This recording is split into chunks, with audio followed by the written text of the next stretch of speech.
दोस्तों शादी बिल्कुल मत करना, क्योंकि दहेज नाम के दीमक ने इस देश को पूरी तरह से खोखला कर दिया है। हर साल दहेज की वजह से इतनी मौत होती है, लेकिन कानून के हाथ तो गिलोय की बेल की तरह आपस में ही बंधे हुए हैं। अभी जैसे नोएडा में एक केस हुआ है। एक तो मुझे नहीं समझ आता, जब लड़की बोलती है मेरे को परेशानी हो रही है, तब तो उसे बोलेंगे बेटा देखो तो सुनना पड़ता है, मैनेज करना पड़ता है। जब वो मर जाती है उसके बाद कहता हमें तो बताया ही नहीं, हमें बता देती, मस्जिद के स्पीकर में अनाउंस करा देती हूँ। ऊपर से समाज ऐसा है, लड़की 10 दिन घर आ जाए, ओह यहाँ की बैठी है, तेरा असली घर वो है ये नहीं। कहेंगे कि अब इस घर हमारी डोली आई है तो अब इस घर से अर्थी उठेगी, और फिर 2 साल में अर्थी उठा देते हैं अगले। अरे लड़की तो पराया धन होती, पराया धन होती। लड़का तो अपना धन होता है, पराया धन लेने के लिए भी धन ले रहा है। धन ही हुआ पड़ा है यहाँ तो, धन सतगुरु। और दहेज सिर्फ लड़के वालों का नहीं, लड़की वालों की भी गलती है। कह रहे हम तो अपनी बेटी को दे रहे, लड़का तो कंगा तेल कच्छा लेके बैठा कि लड़की आएगी तो बेड अलमारी फ्रिज लाएगी। इंडियन फैमिली शादी पे इतना पैसा लगाती है ना, इतना अगर क्रिप्टो पे लगाते ना, अंग्रेजों के साथ कीकलियां खेल रहे होते तुम लोग। तुम्हें क्या लगता है लड़की हॉस्टल में ही है, रैगिंग करनी शुरू कर देते तो हाँ, ऊपर से दहेज में कहेंगे हमारे लड़के को तो गाड़ी चाहिए, गाड़ी को लूला है, चल नहीं पाता क्या वो, किसी ने स्टीयरिंग ही पकड़ेगा। तो आईपीएल में मैन ऑफ द मैच बना तू है, तेरे को गाड़ी मिले। फिर शादी में इतना पैसा लगा देंगे कि डाइवोर्स वर्ड तो सुनते ही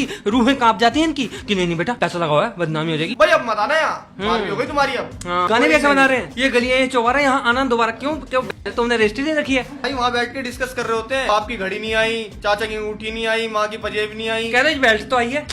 ये मारो दे दे के सब में। फिर कह रहे इतना तो करना ही पड़ता है, लड़की वालों को तो झुकना ही पड़ता है। लड़की अपना घर छोड़ कह रहे तुम झुको। फिर आते सबसे बेस्ट रिश्तेदार, शादियों में खा के मुंह से हक देते हैं, कह यार ठीक नहीं बना। वो पता नहीं क्या अन्ना हजारे के साथ बैठे होते हैं, पता नहीं कितने दिनों से भूखे होते हैं कि आके उन्हें शादी में ठोसना। इतना सारा खा लेते हैं, इनका फिर पता कैसे निकलता है, जब पिंडदान करते हैं ना, कौओं को बुला बुला के खिलाना पड़ता है, खा ले की निकल जाए इनका पाप सा।